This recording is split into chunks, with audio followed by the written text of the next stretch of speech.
Good afternoon, good morning, good evening, whenever the fuck you're watching this episode. It's another episode of the Blitz brought to you by Backyard Sports Media. My name is Raul Herrera, and I got Gary Freeze with me. How are you doing tonight? I'm doing good, man. Despite the ass whooping we took, there's been some Mm-hmm. change in DC, and there's been some rumors that this is kind of all for show, and Ron's eventually gone. I'm going to continue to use the hashtag until he's officially gone, but it does feel like there may be light at the end of the tunnel, except for the fact that the fucking rumors about Bill Belichick coming to Washington still exist. You I know, will presume to believe that those are false until proven it's otherwise, but it's Sean Payton in Dallas. It's there's always the rumors. I Nick will Saban fucking to cry. I Texas. will I will be physically sad. I will weep like a fucking toddler that lost their stuffed animal if we hire Bill Belichick. I need it on camera. Sobbing. I need it. I'll go live on the page. Okay. Like if we hire Bill Belichick, I mean, we're live. You're committed. So just understand what you've done. You know, yep.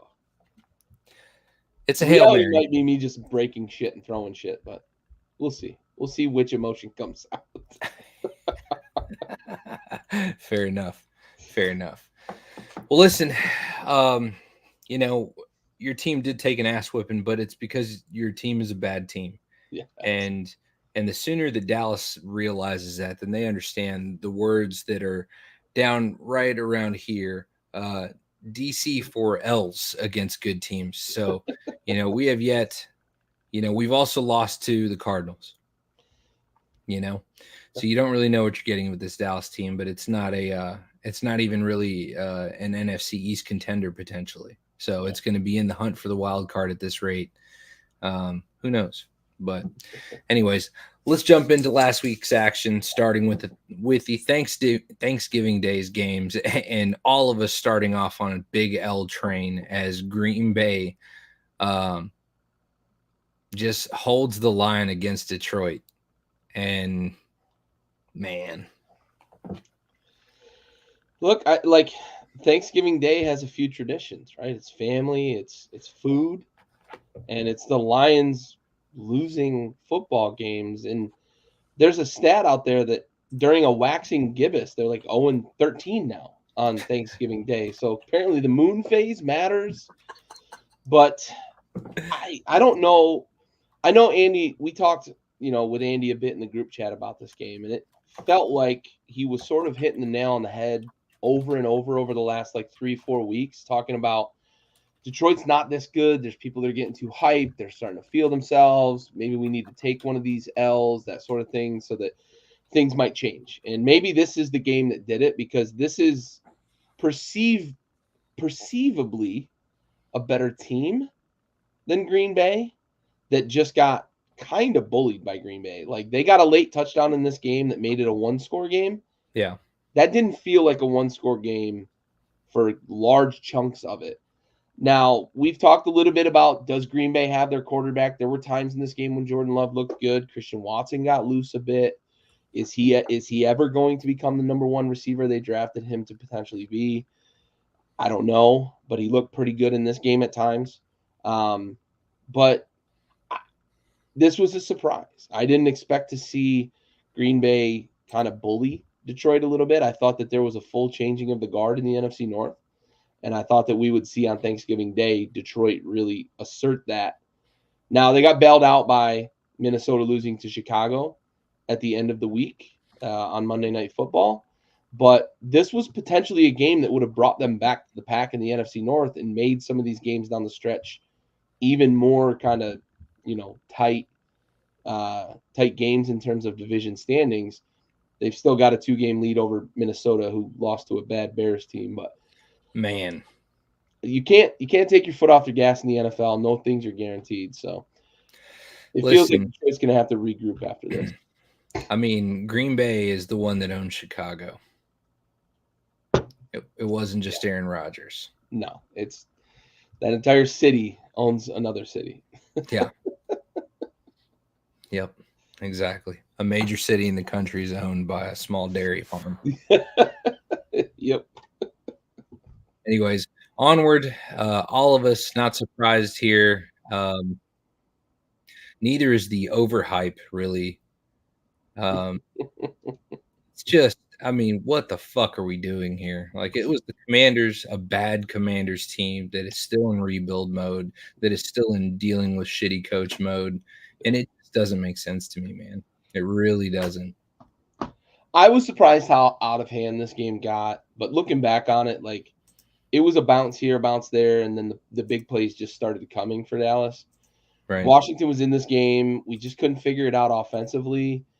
Maybe if we'd have been able to move the ball more offensively, this game would have been a little different. It certainly wouldn't have been 45-10. But once the big plays on offense for Dallas started coming, the Washington defense just kind of quit. And I don't necessarily blame them. Jack never has them prepared. There's weird coverages going on all the fucking time. We're out of position all the time. The only thing that surprised me was how well the defense played against Dallas for about 3 quarters. And then the wheels just fell off and they put up like fucking 30 points in the fourth quarter, eating turkey legs out of the Salvation Army bell or kettle. So, yeah, I don't know. I'm glad this resulted in Jack Del Rio being relieved of duty. I'm glad that the reporting this week seems to point toward the fact that we're going to be moving on from Ron Rivera. A full change at the top, a new GM, new coaching staff. I think that's where we're headed, and I think that's really where we need to be. I just hope we don't save face for Ron by letting him stick around till the end of the season and miss out on the right coaching hire because somebody else hires them before we get a chance to. Yeah. So that's my big thing. Yeah, well said. I don't want the next 5 years to be impacted by the fact that we're trying to do Ron a fucking solid and not fire him mid-season, because that's what it sounds like is going on. And they're going to do it. I mean, I think they're just going to hold out until the rest of the season. Yeah, that's kind of what has been leaked around here too, is like there's an agreement between Josh Harris and Ron Rivera that they would give it a full year to consider. Now, am I glad for a couple of things? I am, but I don't know that they're necessarily the result of Ron Rivera. The biggest thing that I'm glad for is we may have finally found a quarterback. We may have legitimately finally found a quarterback. Give the new GM, the new head coach, all this cap money in the offseason, all this draft capital. Go build me a fucking offensive line. I don't want Sam Howell getting sacked 50 times next year, 60 times, probably 70 times by the end of this season. I don't want him getting sacked that many times next year. Let's address that. That's the biggest thing for me. Yeah. All fair asks. You know, you got the space. Why not go for it? Right. And, yeah, standing in solidarity there with Fire Ron. So, San Francisco, no surprise, 31-13. You know, in the Legion of Boom. I mean, more like fucking bust. You know what I mean? Feel me? Yeah. They're not intimidating. No.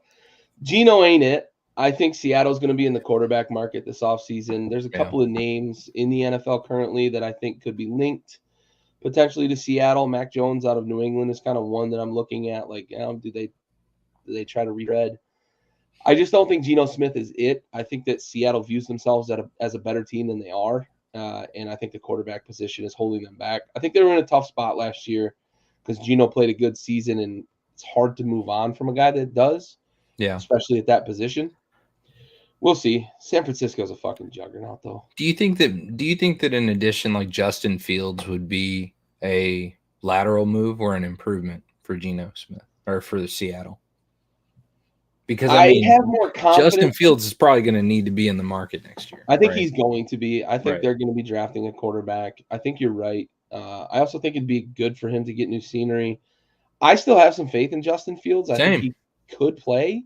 Yeah. I just think he's been really set up for failure with Chicago. And my worry with him is that he's not going to recover from that if he does go somewhere else. He's going to be so punch drunk that he's not going to be able to fix it. But I think I have more trust in Seattle to fix him and make him, serviceable as a quarterback than I would in Chicago figuring it out for sure.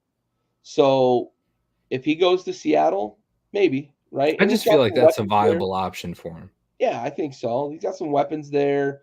They've got a young guy that he's got familiarity with. He played with Smith and Jigba, I believe. I wouldn't say the His same freshman though year, but for Justin Fields to go to somewhere like New England. yeah, I think New with the England's in Belichick too much changeover disarray. yeah, the Belichick changeover is going to be. I think that's going to be difficult for them.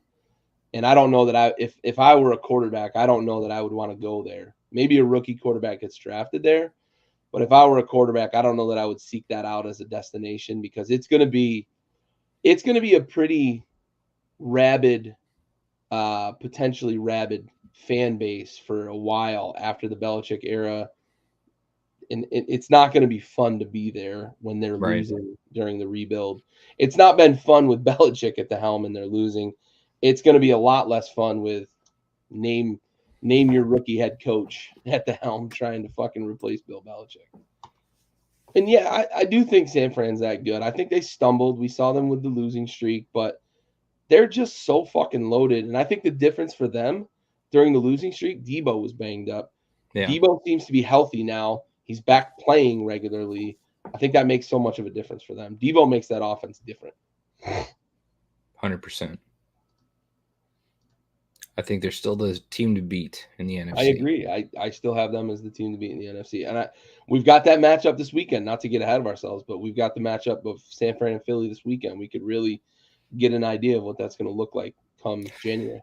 And I mean, we'll get to it later when we talk about Philly next week. But yeah, I mean, there's a lot of skin in the game that Philly's got because they got to go out and prove it. Yep. They're too on the fence. Yep, for sure.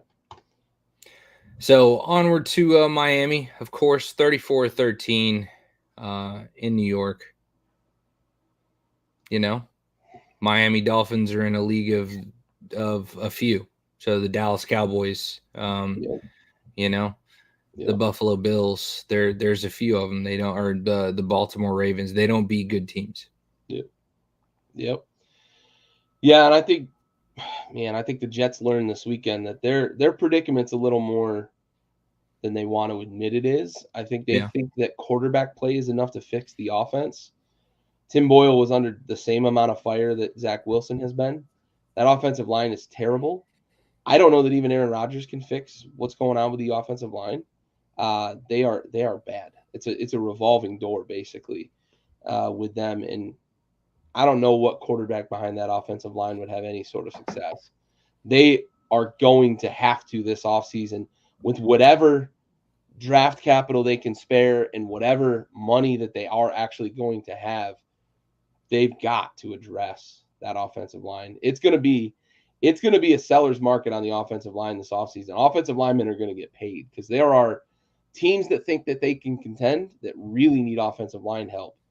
And there's going to be a lot of bidding wars for offensive linemen this offseason. And the Jets, I think, are going to be involved in a lot of that. They should. If they're serious about turning this thing around. Because they've got the defense to win. I think they've got some skill players to win that offensive line. Well, they've essentially given themselves an extra year to prepare for Aaron's return. Yeah, I know he's still talking about wanting to play at Christmas. Oh my God! I don't think you even let him. I think you shut him down. Whatever. There's no salvaging anything at this point. Just let it go. Whatever journey he's on to try to prove the medical system wrong, you save him from himself by saying, Aaron, we're not competing this year. Yeah. We don't want you to play. Drop the fucking Messiah complex and let's just play ball. Jesus Christ. It's so ridiculous with him. It really is. Andy on Victory Island here riding with Atlanta. The one fucking week I don't ride for Atlanta, dude. Finally get off the train. They finally feed Bijan the fucking ball, dude, and shit starts happening. I mean, come on, dude. Imagine that concept. You got him on cleanup duty. Yeah. No, I think this week is probably confirmation of what we've been talking about as a potential reality for a while. The Saints just aren't that good. Derek Carr had a bad turnover. They had a bad fumble as well, and they left a lot of points on the board, and Atlanta just didn't do that, right? They didn't beat themselves. They were pretty steady Eddie. And once they were able to really establish the run game, they kind of were able to wear that New Orleans defense down. And late in this game, New Orleans never had a chance to get the ball back and try to close the gap here. Derek Carr hasn't looked great in New Orleans. This offense doesn't look great, and now the defense doesn't look great. It's not going well there in NOLA. Now they're bad news bears right now. It's definitely a lot of trouble. Yeah. So Atlanta's in first place at 5-6. If you need to know anything about the NFC South. So 16-10, Cincinnati loses at home to Pittsburgh, and Pittsburgh's defense pretty much carrying this entire season, right? And then finally some magic happening from the offense in some key moments, and finally, it's not enough to really be competitive, but it's like, goddamn, how does Tomlin still do it? He's still just out there sprinkling. God, I love it, dude. On everybody, man. I'm not mad at it. Wins games, dude. He just wins games. Yeah, they're fucking 7-4. They're sitting pretty for a playoff spot. I don't know if anybody wants to face that pass rush in the playoffs. They do struggle against the run. The Bengals couldn't really get it going too much this weekend. Jake Browning looked okay in a couple of flashes, but overall, you're not going to win a lot of games with Jake Browning at quarterback. And this is just like Pittsburgh just wins these kinds of games. They do, man. It was a dogfight, a defensive battle, and it's wild. Yeah, it's good stuff. Yeah. All right, Houston, fucking, this entire, I feel like the entire ending of this game was just comical. Yeah, very interesting ending of the game. I said it to my brother too. Like when they got the ball back after Jacksonville had kicked that field goal to go ahead, I was like, well, CJ Stroud's going to lead another fucking come from behind victory here in another fourth quarter drive. And it just got strange. Like, okay, I guess. Like that's how CJ Stroud has to lose games. It's got to get fucking weird. Okay. I'm still 100% on board that if I'm a Houston Texans fan, yes, that's a pretty disheartening loss, but we got our quarterback, man, and we got a couple of wide receivers that he seems to have real chemistry with, and DeMeco Ryans has this defense playing respectable football with not a lot of talent on the defensive side of the ball. There's not a lot of household names on the defensive side of the ball for the Houston Texans, and they're playing good football on that side of the ball. They're going in the right direction. Bob McNair doesn't deserve it, but they're going in the right direction. And they have figured out the most important position in sports. They've got their quarterback. And to that note, right, Carolina Panthers fired their head coach this weekend. So we've talked a lot about the Bryce Young versus CJ Stroud comparison. One guy has their coach probably winning coach of the year. If DeMeco Ryans doesn't win coach of the year, it's a fucking tragedy. It's an absolute travesty. And the other one got their coach fired. So now I don't necessarily hang it all on Bryce Young, but the quarterback position, when it's going good, you get all the credit. When it's going bad, you get all the blame. It's all on Bryce. Fuck him. He's a smaller Kyler Murray. Yeah, smaller, slower. Yeah, exactly. It's fucking worse. All right. Indy pulls out the dub at home against Tampa Bay, 20-27. And Indy's another one of those sneaky teams that just things will go in their favor. Maybe maybe the opposing quarterback has a meltdown. Maybe you just have a defensive showout. But they seem like a constant anomaly, almost like the Giants. Not as victorious as they were last year, obviously, but it just seems like you never really could count them out. Yeah, it's weird. It's almost like I'll say 4-leaf clover instead of the proverbial horseshoe. They've got a 4-leaf clover up their ass. It seems like week in and week out, they're in games that they shouldn't necessarily, like you don't feel like they should be in. They're winning games that you probably didn't think they should have. Andy, last week we talked about it. This was kind of a coin flip for him and why he went with Indy. I thought Tampa Bay's offense was going to be able to score more points against Indy's defense. I even had Mayfield and Evans paired in daily fantasy, which did okay for me, not great. I just thought they were going to be able to take advantage of that Indianapolis secondary, especially after they let Shaq Leonard go. I Right. thought that they were on the back end of that defense. They might have been in disarray. It wasn't the Dallas case. in the hunt for Shaq Leonard too. I'm about it. Yep, for sure. Yeah, I mean that's a big get if Dallas can sign him. Fuck That yes. shores up a position that you guys are a little bit thin at. Yeah. Yep. Yeah, and I mean we're gonna need as much help on the defense as we can. Van Der Esch is out. I mean it's gonna be important. But sure. Anyways, Indy trying to stay alive here. I don't think they're even in the hunt, man. Are they in the hunt? They are in the hunt. Okay. They're not sitting in a real good position, but they're in the hunt.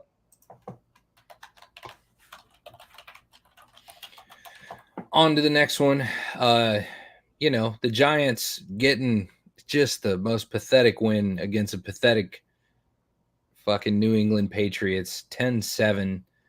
I mean, snooze fest, man. Until Monday night, I thought this was going to be the ugliest game of the weekend. Yeah. And then Minnesota came out and fucking turned the ball over 12 times, and Chicago didn't capitalize on any of them. But, yeah, I mean, this is the Giants playing a terrible New England team, and New England started Bailey Zappi. Like, it's clear that New England doesn't know where their season's going. They don't know what their roster should look like. They don't know who their quarterback is. They have no weapons on offense. And the Giants eke out a 10-7 win by the skin of their ass. You know, it's just one of those things that, like, well, I guess some teams are just more fortunate than others. Silver lining of this, New York wins another game. Washington moves up the draft board. That's it.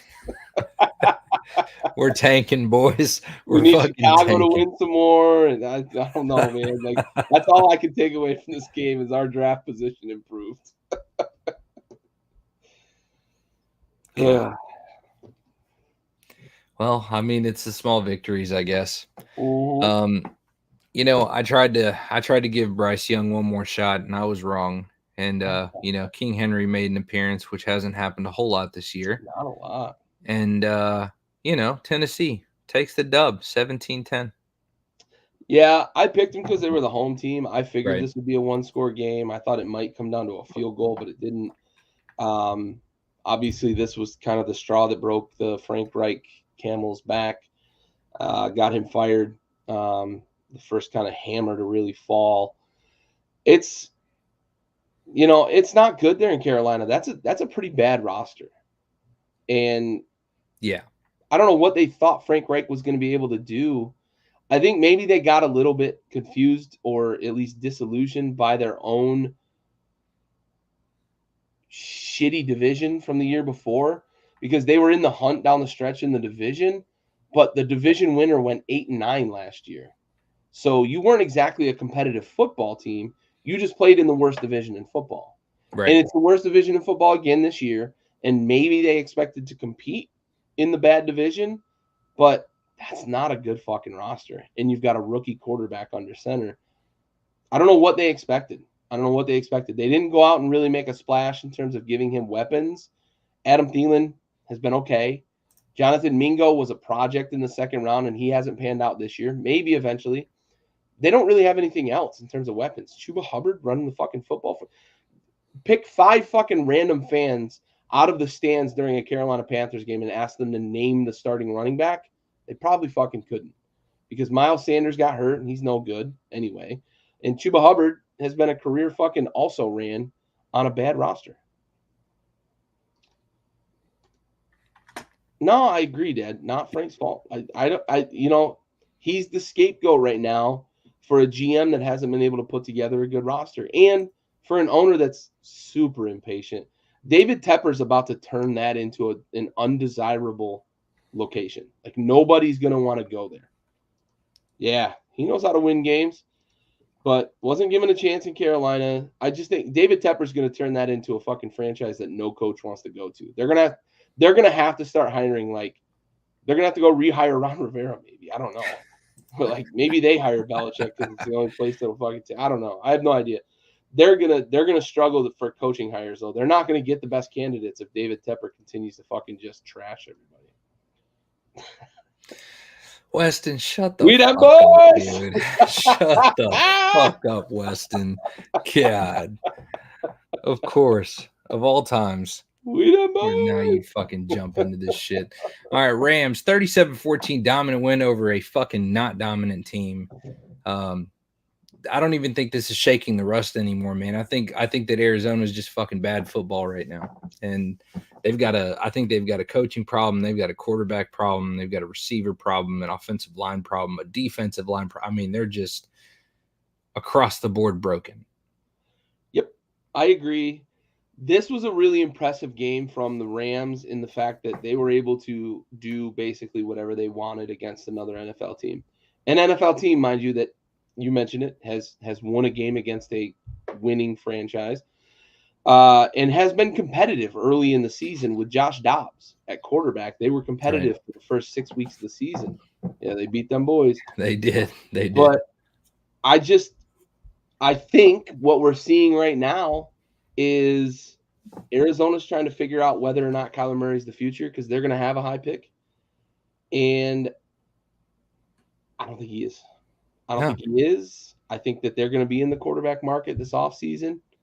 We'll see. But I don't see it. I don't see it from Kyler Murray.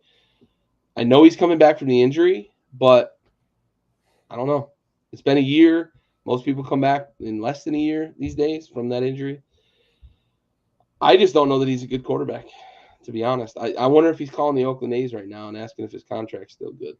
Yeah. Or I guess the Vegas A's. Maybe looking to check in spring.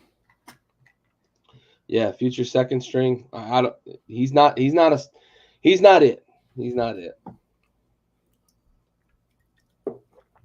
It'd be like just a shorter Jameis Winston. Anyways, fucking Cleveland getting steamrolled by the Denver Broncos. Broncos are the first team in NFL history to start 1-5 and win their next 5 games. Man, Sean Payton. Yeah. Russell Broncos country. Let's ride Wilson. They're fucking riding. Clearly. Listen, they're riding and they're gaining some momentum. So, they've beaten some decent teams in this run too. It's not just been scrubs. They beat Kansas City once. They beat Cleveland here. Yep. They beat Washington before the wheels fell off in Washington. It's interesting. They've been able to rattle off some wins. They got the running game going. I think that's the biggest difference for them. Right. Devontae Williams has had a good run here for the last 4 or 5 weeks, and I think that helps Russell. I think he's a really good play-action quarterback.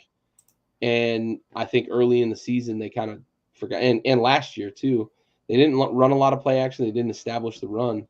I think now that Sean Payton has made a commitment to it, this might be the recipe for success for Denver. Yeah, well, and they've got a conference rival coming in as far as the playoff picture is concerned, and the Texans this weekend, which is going to be, this is going to be telltale time because that puts him. Yeah, I mean that puts them one game back, or depending on how Indy does this weekend. But yeah, I mean they're still well in the hunt now after a lackluster beginning of the season. Yep, for sure. All right, Kansas City. Las Vegas is. I don't even know that they're in rebuild mode. Devontae Adams needs to go find somewhere else to go. Yeah, I have a feeling they're going to find him a trade destination this offseason. Yeah. I know you don't want to lose a guy like that, and his contract's pretty heavy, but I believe he's been paid out a considerable amount of the guarantees, so they might be able to move on without the worst of dead money, and a team might be able to take it on and restructure without too much pain. But I do believe that they're going to be in pretty heavy rebuild mode this offseason. It's unfortunate that Josh McDaniels has now left 2 train wrecks behind him, one in Denver and now one in Vegas. But dude, no liquor. But yeah, I don't know. Vegas is in a bad spot. I know that everybody's talking about Antonio Pierce might end up the head coach there. I hope so, because it doesn't happen often that you get an interim gig and actually get the job. but I'd love to see it from the perspective of he's done a pretty good job in the wake of the nonsense that was Josh McDaniels. So we'll see. They've got a lot of work to do, though. They need to rebuild the offensive line. They've got to figure out who their quarterback is. Jimmy G was not the answer. They let Carr go. Now they've got to figure it out. Aiden O'Connell's probably not the answer. He shows some flashes, but they already let go of the wrong coach. Yeah. They're going to be in. Yeah, they should have kept Bisaccia last year. Yeah. Later, Weston. Later, bud. But yeah, they've got some rebuilding to do. I'd like to see Antonio Pierce get the job and have a chance to be part of the rebuild there in Vegas. We'll see. Yeah, you've got to start growing roots at some point in time. Yeah. This didn't look great early for Kansas City, though. They were down 14-0 and winning the rest of the game 31-3, but they were down 14-0 to start the game. How many times have we said that about Pat Mahomes, though, where he starts off slow and all of a sudden it's just guns blazing for 2 or 3 quarters straight after that? Eventually he figures it out. Yeah. Just shakes off. He rusts real quick, I guess. I don't know. He finds that WD-40. Exactly. PB blaster. All right. And, another. Listen, Buffalo has had their share of problems, right? Philly is still. They're a fucking sham, dude. They're the Giants for last year. And they're not as bad as the Giants were last year, but they're still a facade. And they squeak by with these narrow victories, and somehow they've got one loss, and it just doesn't make any sense. Yeah, I continue to say this. I know I've said this almost every week, but Philly's not the boogeyman this year, right? Last year, offensively, they could really scare people with the way their offensive line was able to, assert themselves. And they were able to run the ball with a couple of kind of no-name guys in Miles Sanders and Boston Scott, and Kenneth Gainwell had a pretty good year last year. They're better in the backfield this year, but I'm more scared for them. If I'm a Philly fan, I'm more scared of every game this year. And that's not a good feeling for a team that's fucking 10-1. You shouldn't feel that scared of it. And I know every Philly fan is going to try to fucking put his dick on the table and say, I never worry about this team. But you're not going to tell me that watching that game, you weren't worried. Watching most of these games, you weren't worried. You've got that gimmick fucking tush-push play that allows you to convert fourth downs that a lot of teams don't. It allows you to convert fourth and goals from the half-yard line that a lot of teams don't. And all these stats about Jalen Hurts with all these rushing touchdowns, let's fucking talk about where they come from. Yeah. So, yes, you've got this thing that you've developed that's foolproof, but it's so gimmicky and it's so just, I don't know, unimpressive. It's only a matter of time before it gets figured out for starters, right? It's going to have to be regulated. You can't stop it. He just lays on top of the offensive line and 3 dudes get behind him and push. I don't know how you stop it. I don't know how teams stop it. It's so stupid. It's such a stupid play. Until they start enforcing their own rules, it's hard to stop. It's almost impossible. So they have a 95% success rate. It's crazy. Yeah. But so of their 10 wins, 7 of them were by a possession or less. Right. They're not the boogeyman. Yeah. They've played a pretty weak schedule. Their tough schedule started this week against Buffalo. They were able to pull it off. Actually, against Kansas City last week, they pulled that game off as well. Kansas City looked like shit in the second half. It's been weird. Yeah. And maybe they can ride this weirdness all the way to a fucking Super Bowl, but I don't know. I don't see it. Yeah, and the Niners are going to be a big test this weekend, right? So it's a big one. We'll see. Yeah. Cowboys after that too. It's just and senior exactly. It's part of it, dude. And they can't close. It's kind of a killer. I'm going to tell you right now, I am 100% now in the corner that Sean McDermott isn't the answer in Buffalo. Yeah. He's not the answer.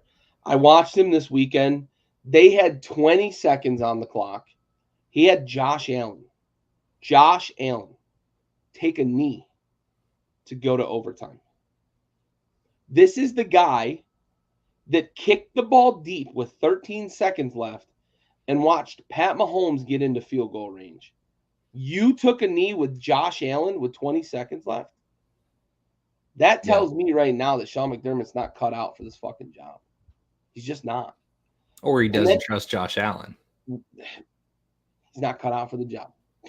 Yeah, then that's a him problem. That's a him problem. Josh Allen's hands at the end of that game with 20 seconds left. You have to trust your quarterback for sure. And then in overtime, unfortunately, right, Gabe Davis is fucking screaming down the middle of the field by himself. Allen throws him the ball right up the hash. It's just an easy lay it out there catch. And for whatever reason, I don't know if Gabe read it wrong or if the play was called a certain way, and I don't know. He ends up turning over the wrong shoulder, or else they score a touchdown to walk away.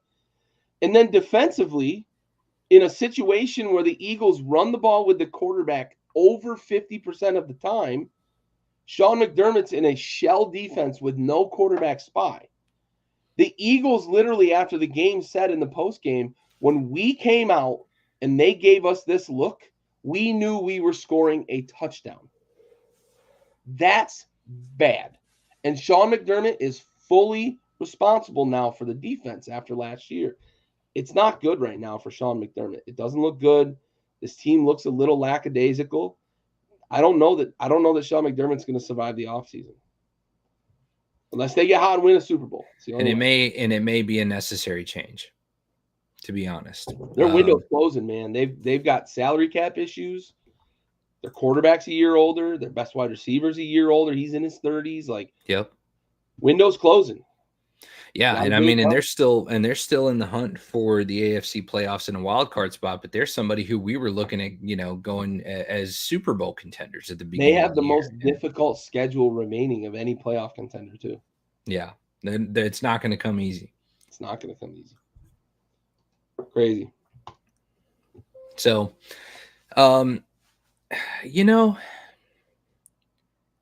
there's trouble in LA. And LA loses 10-20 against the Baltimore Ravens. There's trouble in LA. Yep.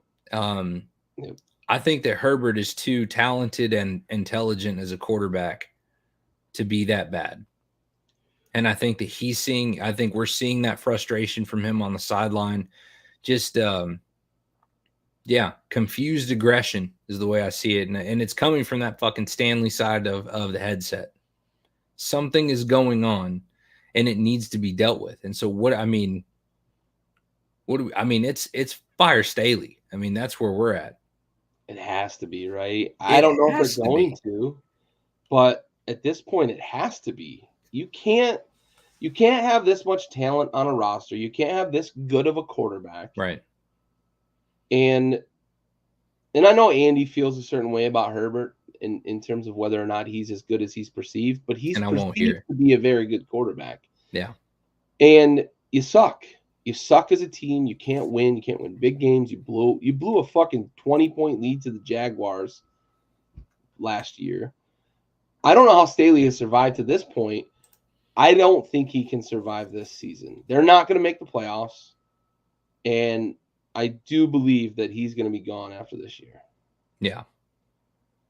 Well, I hope they can get rid of him sooner because something's got to change there. And it's a damn shame.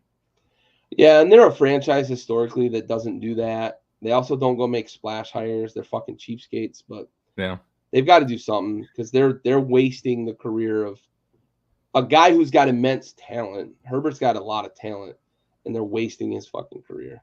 Yeah, 100%. And final game of the night, and I wish that it wasn't because what a fucking terrible end to Week 12 as we see a win where there's not even a touchdown. Yeah. What a fucking stinker, man. What a fucking stinker. Kudos to the Bears for getting a win, but Josh Dobbs threw 4 picks. The magic, the shine has kind of worn off of Josh Dobbs. He was competing in Arizona. He won his first 2 games with Minnesota, but he's got 6 turnovers the last 2 weeks. And Kevin O'Connell this week flat out said, we're going to evaluate who's going to be able to maximize Justin Jefferson this week. not giving much of a ringing endorsement for the quarterback that they traded for and won 2 games with. They've struggled the last 2 weeks offensively, and they've now fallen back to 500 after getting up off the mat, starting 0-3, getting hot with Kirk Cousins only to have him get hurt, staying hot with Josh Dobbs. Their window for the playoffs is closing, but it's still open. And it's clear that Kevin O'Connell sees that, knows that the writing's on the wall, and he's got to figure it out, right? Offensively, they're not playing well. They're continuing to play good defense, which is crazy to me because during Kirk Cousins' entire tenure, they've been terrible on defense. He gives them the lead with a minute left, and the defense gives up the lead inevitably. Now they've got a good defense play, and he blows his fucking Achilles out. It's crazy. Such bad luck in Minnesota there. He was putting the luck. He was putting up NFL record book numbers before the injury, and they had a defense that was playing well. They were going to be dangerous down the stretch. Now it's going to be tough. It's going to be tough for them to rally around whoever they decide is going to be the starting quarterback there. Yeah, real stinker Monday night. The primetime games have been like underwhelming this year. It's crazy. I mean, I would just much rather see a doubleheader on Monday or a doubleheader on Thursday. Maybe something, man. Give us. I feel like it's got to be either good or. Game. What's that? Play the odds and give us a good chance at a game. Yeah, I mean something. give us the split screen. You know, if you're gonna give us the shit, let us bounce around like red zone. Let's give Scott Hansen something else to do. Oh, did you see that shit with him where they had fucking an alarm going off in the building and he was like Mr. fucking calm? Dude, like, sorry, folks. I'm going to actually have to evacuate the building, but I'm going to be back as soon as I can. There's an alarm going off. We're evacuating the crew right now. And he's just like giving like a narrative of it. Like, dude. The meme that came out of the fucking violin players on the Titanic, and they call that Scott Hansen as the fucking building alarm. Absolutely. Perfect. Absolutely. Such poise, Scott Hansen. Yeah, absolutely. And he fucking always does it live. Always. Well, that snooze fest is dealt with. And I'm glad. So what do you say we get to the most important part of our show? We're a veteran-owned podcast. For those of you guys tuning in for the first time, thank you guys so much for watching or listening. And we dedicate every episode of our podcast to a fallen service member. In our Folds of Honor sponsored segment, we call our Salute to Service.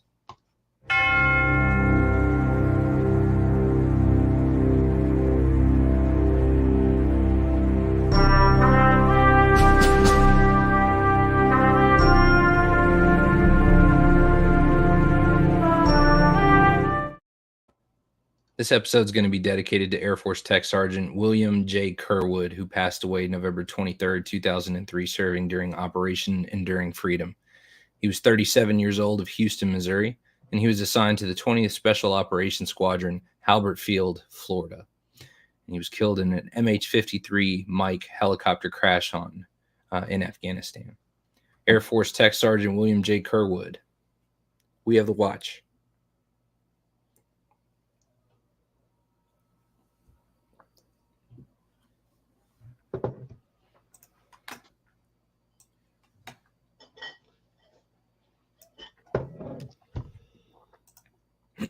And onward to week 13. Salute, Senior. Always a pleasure, sir. We're united in Dallas. We know that they can only beat bad teams, and this is a bad team. They're at home. I think hopefully Shaq Leonard's on the way soon. What's that? I said hopefully Shaq Leonard's on the way soon. Yeah, I think you guys will sign him. Home game. Seattle's not a good team. I think Seattle can be a little bit dangerous for a team like Dallas with their ability to cover well. Dak, if Seattle wins this game, it's going to be on the back of two things. They're going to run the ball well, which Dallas has been at times susceptible to the run. They've been much better against it this year than some years past with this iteration of their defense, the playmaking, turnover creating defense. They've been a little bit susceptible to the run in the past. They've been better against it this year, but we have seen flashes where teams have been able to run the ball on them. Arizona being one of them with Josh Dobbs as a running quarterback. Geno Smith isn't that, but Seattle is committed to the run. We'll see if they can get that going, or Dak throwing some picks to this secondary that is really good, really young, but really good. If they can create some turnovers, they could turn the tide in this game. And we know that Dak is susceptible to that fucking three pick game. So that's the recipe for Seattle. I'm picking Dallas still. They're at home. I think they're the better team. I think they're on a bit of a roll right now and feeling themselves clearly because they pre-staged turkey legs in a Salvation Army kettle against a division rival. That's how good they feel about themselves. In fact, Dak said after the game, we didn't even put it in there after the touchdown that put us up 21 because we knew we would score again. That's how good they feel about themselves right now. So they should win this game. But there is a recipe. There is a recipe for Seattle to knock off Dallas in this, and it plays to a couple of the strengths of this Seattle team. So Dak has to be careful with the football, and this Dallas defense has to continue to be good against the run. That's how they put their thumb on this Seattle team that they should beat. Facts. Could not have said it better myself. And, we're all unified in the Chargers. Listen, they're a shit show, but New England is a much larger shit show, and I fully expect the Chargers to turn around and just fucking massacre them in Gillette Stadium. That's really what it boils down to. The Patriots are the worst of these two teams. I think LA is going to bottom out eventually at the end of the season, and Brandon Staley's going to be gone. I think he has to be, but they're just a better team than New England. New England's not good. Yeah. It's not good. It's ugly there. Yeah, definitely troubled times in Gillette Stadium. Detroit, though, looking for a chance to bounce back after a troubling loss against Chicago. And we're all unified here that New Orleans is still in disarray. And, there is no clear answer there for what that offensive scheme is actually going to look like and who's going to be behind center and everything else. And so, safe bet here. Detroit gets a bounce back. They get a chance to rebound and get some momentum back and moving into the most important part of the year. Yeah, rebound's the big word for me. I think the loss to Green Bay hopefully is a wake-up call for Detroit. Stop kind of sniffing your own ass and feeling yourself. I do think that they're going to bounce back here against the fellow Dome team in New Orleans, and it's a team that's ripe for the picking. I mentioned it when we talked about their game that New Orleans does feel like they've just become a bad team, right? We weren't sure at times at the beginning of the season, but I think we're pretty sure right now that they're not a good football team. So I fully feel this is a game that Detroit should bounce back. Hopefully the coaches this week kind of lit into the team and said, hey, we got to stop buying into all this fucking media hype. Let's get back to business. If they lose this game, it might be one of those scenarios where you start to think okay, who's the coordinator that's going to lose their job? And, I know he's complained about Aaron Glenn a lot. It could be him. Maybe it's time for a change on defense. I don't think they have issues on offense necessarily unless Goff turns the ball over a bunch, and that's not the coordinator's fault. Right. But this could be a game that if Detroit loses, we could see a coordinator change for sure. Well, and the path forward doesn't look too terrible as they turn around and they're going to play the Saints and then turn around and play the Bears again. Yeah. But then they go with Broncos and Vikings, and so depending on what the Vikings look like in a couple weeks, we could be seeing something there. But they're gonna have some tough blows ahead, especially with the momentum that Denver's going to be bringing in a couple weeks. Yep. For sure. So Detroit's got to be on top of their shit going into this. Yep. So Atlanta on the road in New York. Gary riding with the Jets here. Okay, so I briefly stepped off the train, and I paid dearly for it. And against the Jets, you're going to ride with them. Yeah, It's all about the defense. I think they're going to turn Ritter over a few times. I think they're going to slow down the run game that Atlanta leveraged last week against the Saints. It's just 11-9. Can I say that? I think that's the sort of game this is going to be. I think they're going to turn Ritter over a couple of times, give the offense a short field. Maybe it results in a couple of field goals. Maybe Breece Hall breaks one for a touchdown run. I'm relying on that Jets defense this week. I think they're going to go into a very conservative shell offensively and protect whatever quarterback they decide they're going to roll out this week. And I think that they're going to lean heavily on the defense, and I think this defense is going to be able to confuse the Atlanta offense. That's the only reason. Give me maybe a coin flip in this, I guess. Give me the home team, but I think the Jets defense is going to make the difference in this game. Well, let's see how they do against the run, and that's going to be the big tell, because if they decide to keep feeding Bijan the ball, then I think they'll be in a good recipe. But yeah, I mean, Desmond Ritter's no doubt going to be under a lot of pressure. Yeah, for sure. And the Jets are pretty good against the run as well, so we'll see if Bijan can keep it going. The Jets are going to be in trouble. If Atlanta scores 14, the Jets are going to lose. Yeah, touche. Everybody's riding with Pittsburgh now. Heinz Field's a tough fucking stadium to win in, especially whenever you're a trash Cardinals team. Yeah, a bad team from a desert. Yeah, it's gonna be tough sledding in Schittsburg. It's gonna be cold. Potentially snow in the Northeast this weekend. I know we already got a little bit up near the Great Lakes. It's that time of year where weather becomes a factor, especially in the Pac Northwest and in the Northeast. So give me the cold weather team at home against the warm weather team that's not playing well. Just talked about Kyler Murray and his struggles. I think TJ Watt's going to get after him. Look out, because it looks like, I don't know if it's Matt Canada being gone or if it's just that time of year that the weather's getting cold and it's going to become a smash mouth type of game. The Steelers can run the ball finally. And that's been opening up a little bit. They didn't score a ton of points last week, but Kenny Pickett hit a couple of big throws in one-on-one coverages. And I believe that that's because defenses had to kind of stack the box. Najee Harris has gotten it going. Jaylen Warren has been playing pretty good football. That Pittsburgh offense, if it can complement the defense and just not turn the ball over a bunch, they're going to be a tough team to play come fucking January, man. Right. Yeah, they're starting to gain some steam. Yep, for sure. Najee Harris almost had 100 yards this weekend. Yeah. 2 weeks in a row, he's had big games, and they were struggling to get him going early in the year. Definitely. Indianapolis on the road in Tennessee, and I'm on the Indy Island. And again, this is another coin toss for me, and I really did. I waffled on just giving home advantage to Tennessee. That's why I picked them. Yeah, and Tennessee is Indy is just one of those teams where they're the coin flip team. They're the ones that you know what you're going to get, man. You never know what you're going to get. I would guess if Andy was here too, I think he would say that he picked Tennessee because they were the home team. That's why I did, but I would guess Andy would say the same. It's coin flip. You're right. Yeah. Indy's one of those teams. They could come out and score 25 on the fucking on the Titans and win this game 25-13 or something like that. Or they could come out and score fucking 9 points and Tennessee wins 14-9 or something.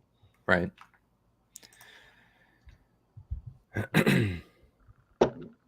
Miami visiting the old Commanders at home. And Miami, another one of those teams. Yeah. For all you daily fantasy players out there, as many Miami Dolphins offensive players as you can afford, they should be in your lineup. I know for a fact that we struggle with speed. I know for a fact that we struggle with containing the edge. And that's what Miami tries to get with all that speed that they've got in the backfield. And we struggle with number one wide receivers. So, for daily fantasy players out there, you should have a Tua, Tyreek Hill, and Raheem Mostert trio this weekend at a minimum. And if you can afford to squeeze Jalen Waddle in there, you're probably going to win any daily fantasy matchup you've got this weekend with that lineup. Yep. We are going to give up a ton. We might score a ton as well, against this Miami defense that's a bit suspect at times. But man, that a fucking offense is like 45 points against this goddamn defense. And our number 2 cornerback is down. Our number 2 and number 3 cornerbacks are down. So that passing game's about to fucking eat because Kendall Fuller is the most undisciplined corner in all of football. Yeah. Strong words. Yeah. He's in the backfield when he's in fucking man coverage, you fucking asshole. All the time. All the fucking time. And I know that's Jack Del Rio's coaching, but god damn it. Oh, man, he's visualizing the route. Something. Visualizing it in the back of his head while the fucking receivers run into the corner. Yep. Scoring tutties. Yeah, man. Yep. This is probably going to be a high-scoring game, I think. I think that we are going to be able to score a little bit with Miami. I'd love for us to knock Miami off and help Buffalo. I 100% would love it. I don't see it happening. I'm not confident in it. Yeah, I'm sorry, Senior. I'm not with you.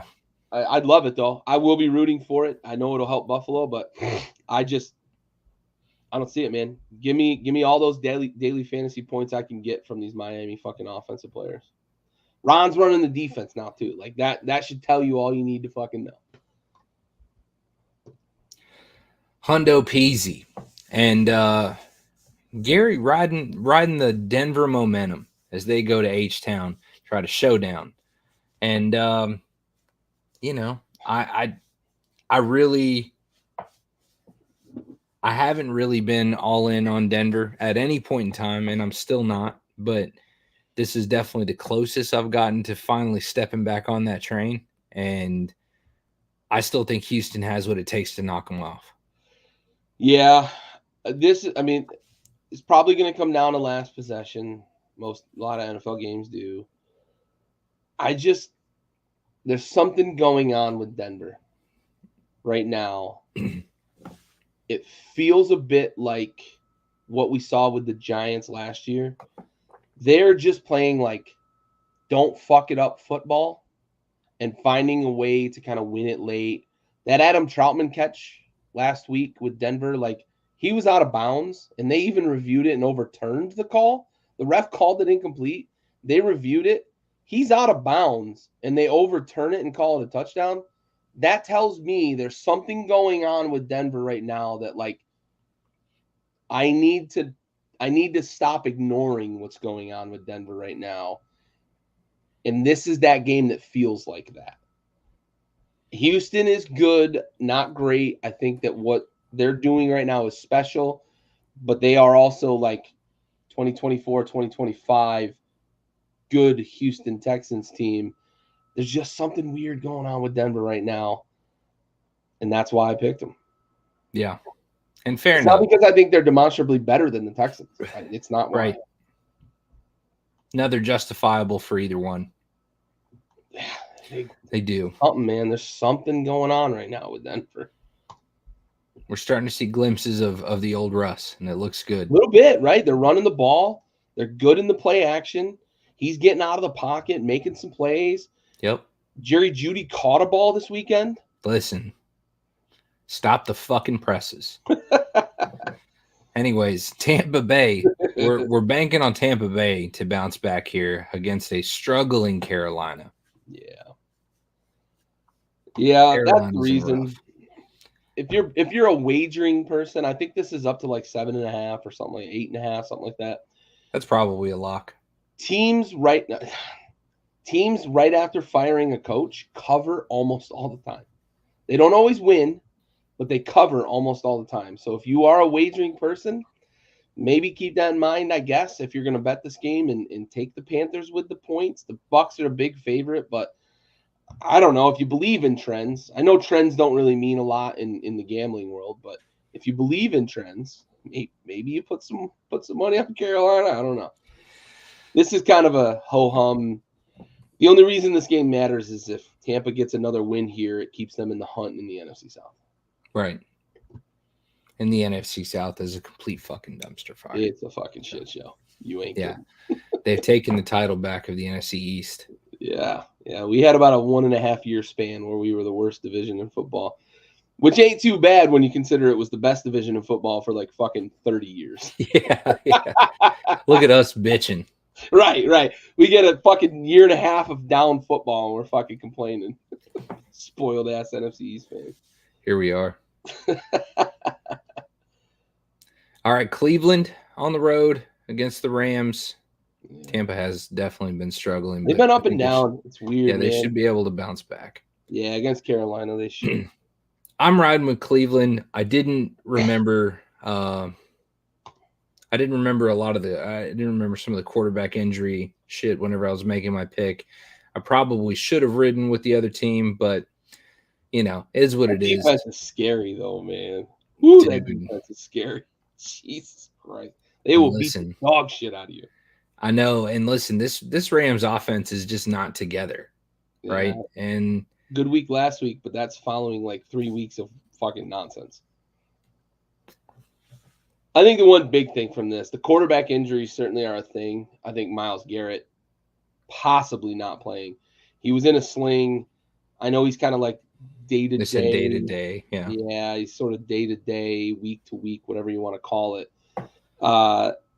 If he doesn't play, that's going to be a big, obviously, right? The understatement of the night is that if Myles Garrett doesn't play, it's a big loss for the Cleveland Browns. The most obvious thing we've said all night.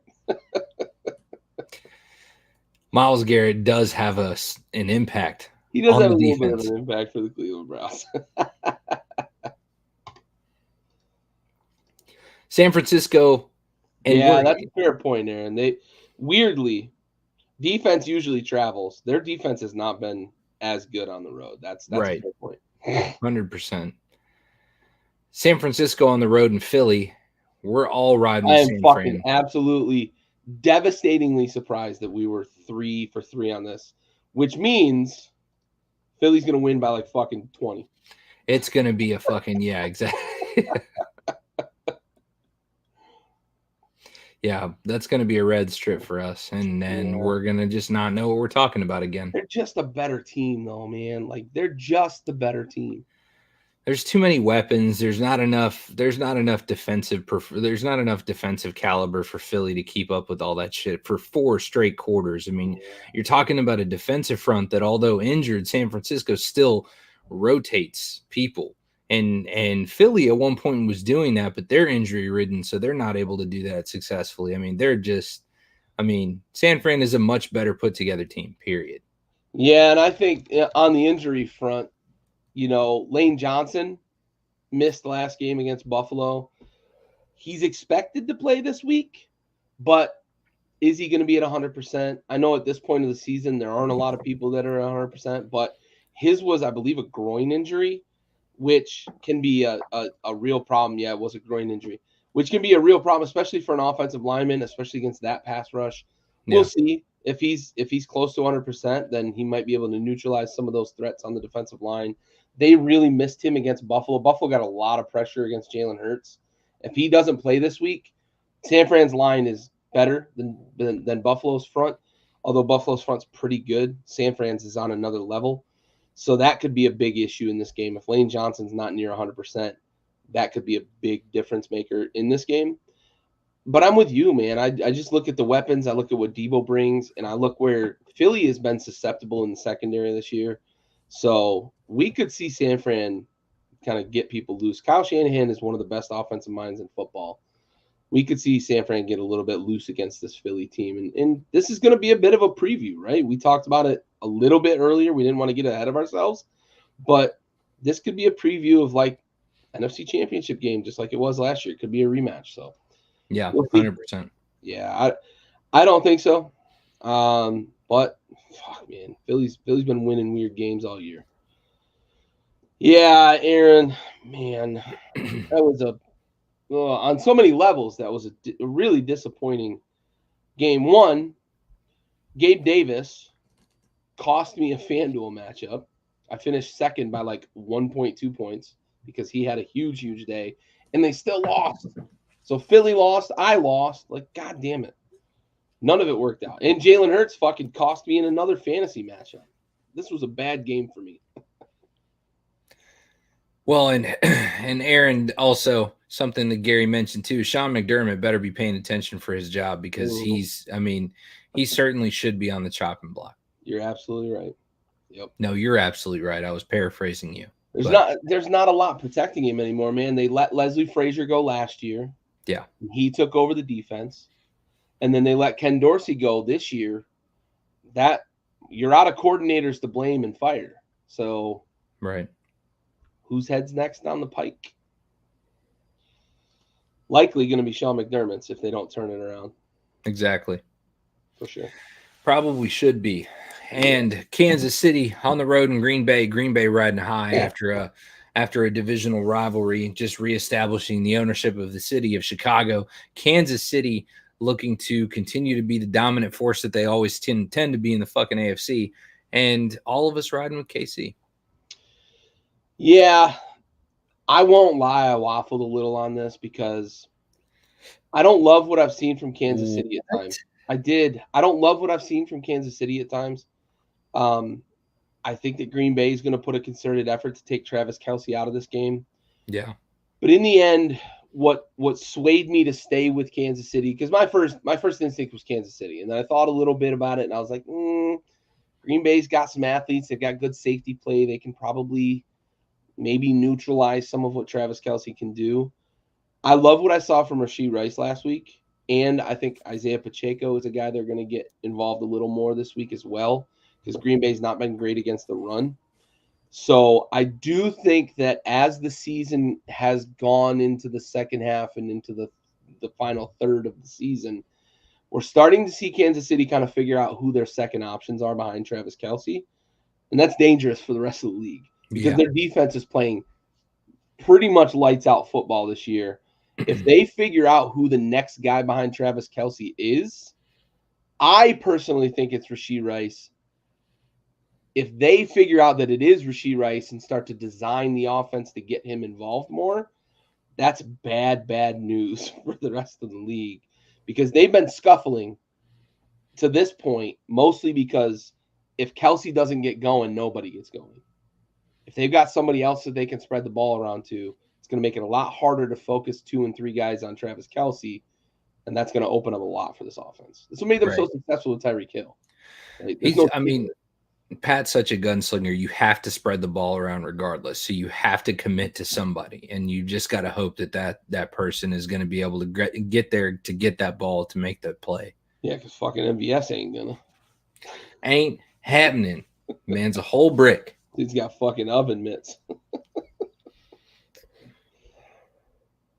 Unbelievable. And final game of the week, Cincinnati on the road in Duval. All of us riding with Jacksonville. This was kind of an easy one for me. Obviously, Duval being one of the things, but Joe Burrow not being in the picture. There's really there's no hope right now for Cincinnati, and this season is tanked. Yeah, that's really what it boils down to. The unfortunate thing, when you think about, like, Joe Burrow's still technically on his rookie contract, his extension hasn't kicked in yet. When you've got a quarterback on a rookie deal, whether they went number 1 overall or 255 overall, in the case of like Joe Burrow and Brock Purdy, right? That is the most valuable thing maybe in all of sports. It is most certainly the most valuable thing in the NFL. The unfortunate thing for the Bengals is, despite locking up Joe Burrow long term, who is, in my opinion, maybe 1A in terms of best quarterbacks in the league, you're losing another year on that, and you're 1 year closer to Jamar Chase needing to get paid. And that's going to start to tighten the purse, right? Starting to tighten the pocketbook. And the window starts to close, right, in those scenarios. Can they maneuver and open the window back up? And I know I'm not even talking about this game because I think this is kind of a done deal because Jake Browning just isn't the answer. Right. But can they recover from this lost season with Joe Burrow being down and continue to just put people around him that he can make better? Are they going to be able to have a serviceable defense going forward? Because they have invested a lot of capital in the offensive line as well. They're going to have to draft well. That's what Kansas City's done well, right? They've got a lot of young guys at positions that have been succeeding. That's what Cincinnati's going to have to do to recover from this lost season. That's the most unfortunate thing for me. I thought they were a Super Bowl favorite to a certain extent. They were obviously my Super Bowl pick. But in the end, you're losing a season of that rookie deal with Joe Burrow, and his extension kicks in, and it's going to be tough, right? Because he's making fucking $55 million a year. Yeah, and I mean, I feel like something you've got to be able to do is get the ball back in Joe Burrow's hands and get it back to Jamar Chase. And for me, it's the middle and the edge rush. I feel like for me is something that they really should focus on a lot, just to help that defensive line assist, allow the secondary to just spread out and do their their man coverage or however they need to handle that back end, but just put the pressure on the fucking quarterback and stop the run. That is, I mean, they really need to adopt with that type of talent that the defense could have. I mean, I really do feel like that's the caliber of ball they need to play, similar to that Dallas defense where they're heavy as shit on the edge rushers and they're able to really kind of put enough pressure to where these turnovers are just going to start stacking. Yep. I'd like them to be able to manage it too if they can keep Lou Anarumo. He's a really, really good defensive coordinator for them. So as long as they can keep him in-house, I think they'll be able to make it work on defense going forward for sure. Yeah, edge rushers, man, so important. Having a good quarterback and being able to get after the quarterback. That's right. That's right. It always circles around QB. Yep. Absolutely. Well, I think that's all I've got, man. What closing thoughts? Anything to wrap this bad boy up? Yeah, I think down the stretch here, man. We talked a lot about some of the teams that have kind of made recoveries to their season. We've got some interesting division battles, but really the wild card is where all the action is going to be for the next 5 weeks, in my opinion, because we've had some division leaders kind of separate themselves, but it's the Pittsburghs, it's the Clevelands, it's the Minnesotas, it's the Green Bays. Are we going to see these teams that may have been scuffling at the halfway mark, but may have figured it out coming in here for the stretch run? Are we going to see some of these teams kind of assert themselves? And then how dangerous are those teams going to be come playoff time? I don't know anybody that wants to see TJ Watt lined up across from them in fucking January, right? And that's a wild card team most likely because Baltimore maybe is going to hold on in that division. I don't want to see TJ Watt come into my fucking stadium on a Sunday or a Saturday or a Sunday in January and my quarterback have to deal with him. So I'm excited about this stretch run and what it's going to mean for playoff seeding and how everything's going to jostle.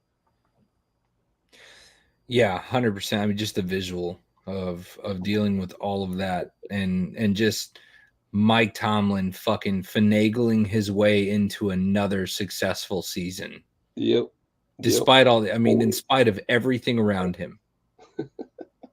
I saw a fucking video clip. It was a montage of Joe Burrow. He threw 2 picks to TJ Watt at the line of scrimmage. TJ Watt went up and caught the ball at the line of scrimmage both times. One, he was behind the line of scrimmage. One, he was at the line of scrimmage. And Joe Burrow just like puts his head down and shakes his head like, I don't know what to fucking do with this guy. Yeah. I don't know what to fucking do with this guy. And that's Joe Burrow. Yeah.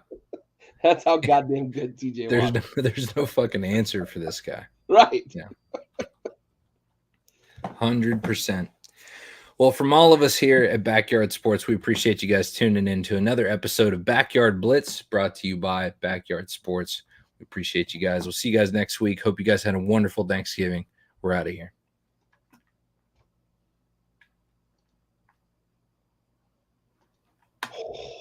Yeah, Aaron, I think you could.